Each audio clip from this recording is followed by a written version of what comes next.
Hello friends, welcome to nursing villa.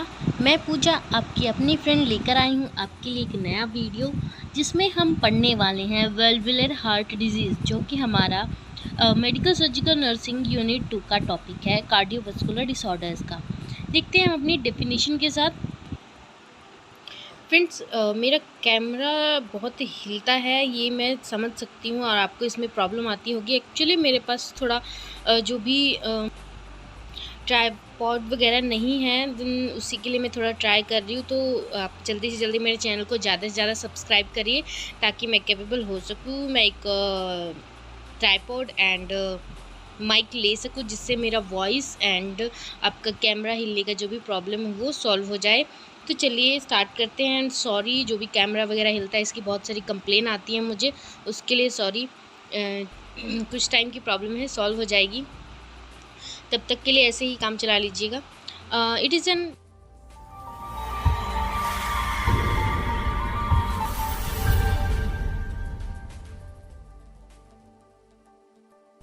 Definition देखेंगे।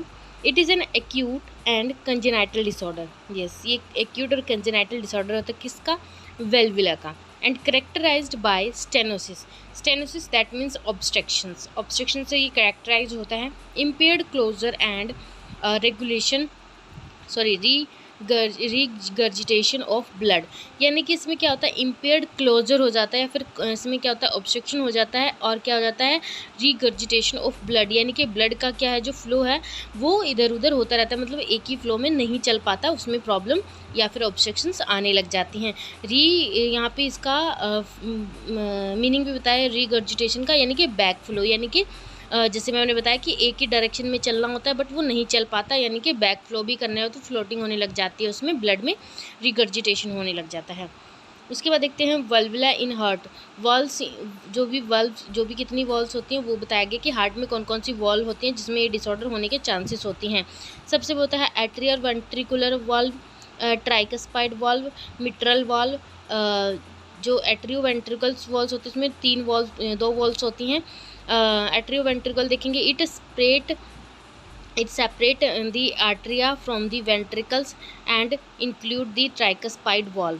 ये क्या होता है कि ये क्या करती हैं, जो भी हमारे एट्रिया होते हैं और वेंट्रिकल्स होते हैं उनको सेपरेट करती है। इंक्लूड्स ट्राइकस्पॉड, इसमें ट्राइकस वॉल्व होते हैं और मिट्रल वॉल्व होते हैं। ट्राइकस्पाइड वॉल्व क्या होते हैं? Separate the right atrium. समझ सकते हैं? अब राइट एट्रियम जिसमें हमारा जो भी ब्लड डीऑक्सीजनेटेड ब्लड इकट्ठा होकर हमारी बॉडी से राइट एट्रियम में आता है, फ्रॉम द राइट वेंट्रिकल जो भी जिस राइट एट्रियम से राइट वेंट्रिकल में ब्लड जाता है। देन मैं आपको थोड़ा इमेज के थ्रू बताती हूँ आपको। देखिए फ्रेंड्स, मैं आपको थोड़ा सा डायग्राम के थ्रू बताऊँगी। मान लीजिए ये हमारा हार्ट का डायग्राम होगा।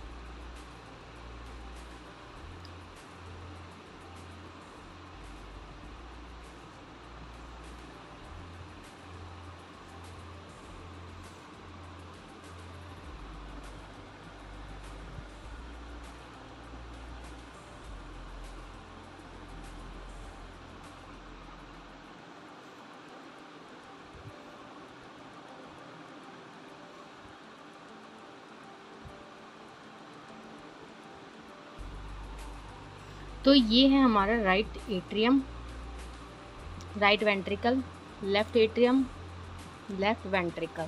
तो फ्रेंड्स, ये हमारा हार्ट का डायग्राम। तो इन्होंने क्या बोला है कि जो भी ट्राइकस्पाइड वॉल है, ट्राइकस्पाइड वॉल कहाँ पे होती है? ये क्या करती है? सेपरेट करती है फ्रॉम राइट एट्रियम से राइट वेंट्रिकल को। राइट एट्रियम से इसने राइट वेंट्रिकल को सेपरेट किया, तो ये वॉल कहाँ पे प्रेजेंट हुई? ये वाली जो वॉल होती है ये हमारी होती है ट्राइकस्पाइड वॉल, ठीक है।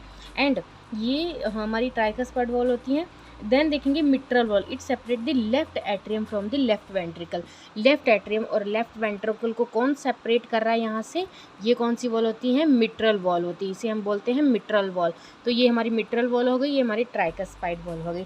देन देखेंगे semi lunar wall. Semi lunar wall में देखेंगे हम, सेमी ल्यूनर वॉल में क्या होता है कि it located between ventricle and their corresponding arteries, यानी कि ये वेंट्रिकल्स के बीच में प्रेजेंट होती हैं एंड उनकी जो भी क्रॉसपॉन्डिंग आर्टरीज होती है, जैसे कि पल्मोनरी वॉल्व हो गया एंड आर्टिक वॉल्व हो गया। पल्मोनरी वॉल्व में होता है it lie between right ventricle and pulmonary artery जो भी राइट हमारा वेंट्रिकल पल्मोनरी ये भी बताती हूँ मैं फ्रेंड आपको कहाँ पे प्रेजेंट है।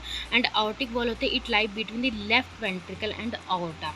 तो फ्रेंड्स ये भी वॉल भी हम देख लेते हैं, पहले हम इसमें देख लेते हैं, इसमें भी इमेज के थ्रू दिया गया है। वैसे तो पल्मोनरी आर्टरी भी बताई गई है एंड जो भी हमारी पल्मोनरी आउटिक वॉल है, आउटिक वॉल भी दिखाई गई है। अगर आपको नहीं दिख रही है तो देख लीजिए, जो सेमिलिनर वॉल की यहाँ पे ये एक तो ये है सेमिलिनर वॉल, जिसको हम ये कहते हैं पल्मोनरी आर्टरी।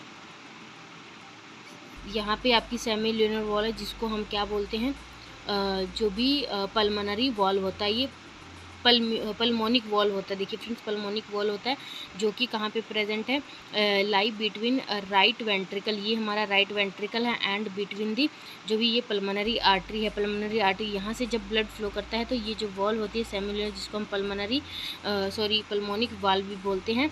एंड जो आउटिक वॉल होती है हमारी, आउटिक वॉल हम देखते हैं, देखिए प्रेजेंट कहाँ होती है, आउटिक वॉल हमारी प्रेजेंट होती है लेफ्ट वेंट्रिकल, यानी कि ये इधर हमारा लेफ्ट वेंट्रिकल है।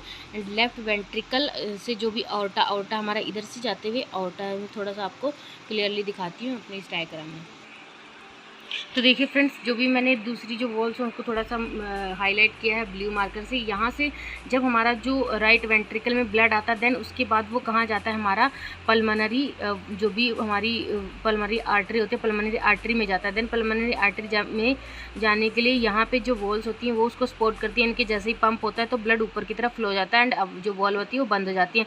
ऐसे ही ऑर्टा में तो जो हमारा लेफ्ट वेंट्रिकल से हमारा जो भी ऑर्टा में जो ब्लड फ्लो जाता है, तो यहाँ पर ये वॉल प्रेजेंट होती है, जिसको हम सेमिल्यूनर वॉल भी बोलते हैं। तो चलिए देखते हैं अब इसमें। फ्रेंड्स, होप करती हूँ आपको समझ में आ गया होगा कि आपकी जो भी आर्टरियो वेंट्रिकल वॉल्स होती हैं और सेमिल्यूनर वॉल्स होती है कहाँ कहाँ प्रेजेंट होती हैं। तो आपके से अगर कोई पूछे तो ये हमारा जीके क्वेश्चन भी होता है कि हमारी कितनी वॉल होती हैं। वैसे तो 2 टाइप की होती है, जिसमें भी 2 टाइप की होती है, और आर्टरी वेंट्रिकल होती है, सेमिल्यूनर होती है। आर्टरी वेंट्रिकल में ट्राइकस्पाइड और मिट्रल वॉल होती हैं, सेमिल्यूनर में पल्मोनिक वॉल और आर्टिक वॉल होती हैं। तो अब देखते हैं हम आगे। मिट्रल वॉल, अभी इन्होंने पहले बताया मिट्रल वॉल डिजीज़ में क्या बताया, नहीं मिट्रल स्टेनोसिस हो सकता है, मिट्रल रीगर्जिटेशन हो सकता है। मिट्रल स्टेनोसिस में क्या होता है, नैरो हो जाएंगी जो भी मिट्रल वॉल है, और रीगर्जिटेशन में क्या होता है, involve back flow of blood from the left ventricle into left atrium due to failure of closure of mitral valves. ठीक है, देन क्या होगा कि इसमें रिगर्जिटेशन हो सकता है। देन देखेंगे सिम्टम्स क्या क्या होते हैं। डिस्पीनिया हो सकता है, मर्मर साउंड हो सकता है, कफ, डिसरिथमिया, साइनोकॉप, एंजाइना, ये सब चीज़ें, लो बीपी, ये सब चीज़ें हमारे सिम्टम्स हो सकते हैं। डायग्नोस्टिक इवैल्यूएशन में हम क्या क्या कर सकते हैं, ईसीजी कर सकते हैं फ्रेंड्स, कार्डियक कैथेटराइजेशन कर सकते हैं, इकोकार्डियोग्राफी कर सकते हैं हम। कॉम्प्लिकेशन में लेफ्ट साइड हार्ट फेलियर हो सकता है, डिसरिथमिया हो सकता है। मैनेजमेंट में treatment as like heart failure, जो भी हमारा हार्ट फेलियर का ट्रीटमेंट होता है वही सब इसमें अप्लाई करेंगे, जो कि हम पिछली वीडियो में पढ़ चुके हैं। तो आप पिछली हमारी वीडियो देख सकते हैं इसके मैनेजमेंट देखने के लिए। सर्जिकल मैनेजमेंट क्या कर सकते हैं, फॉर मिट्रल स्टेनोसिस के लिए क्लोज्ड मिट्रल वेल्वेक्टोमी कर सकते हैं, open mitral valvectomy, mitral valve replacement कर सकते हैं, वेल्वोप्लास्टी कर सकते हैं for tricuspid stenosis and aortic stenosis. ये सब चीज़ें हम इसमें मैनेजमेंट में कर सकते हैं। तो फ्रेंड्स, आज के लिए हमारा इतना ही। नेक्स्ट वीडियो में हम पढ़ने वाले हैं कार्डियक अरेस्ट। अगर आपके लिए हमारा वीडियो थोड़ा भी हेल्पफुल रहा है तो प्लीज़ आप मुझे रिप्लाई में मेरे चैनल को सब्सक्राइब जरूर करें। Thank you friends.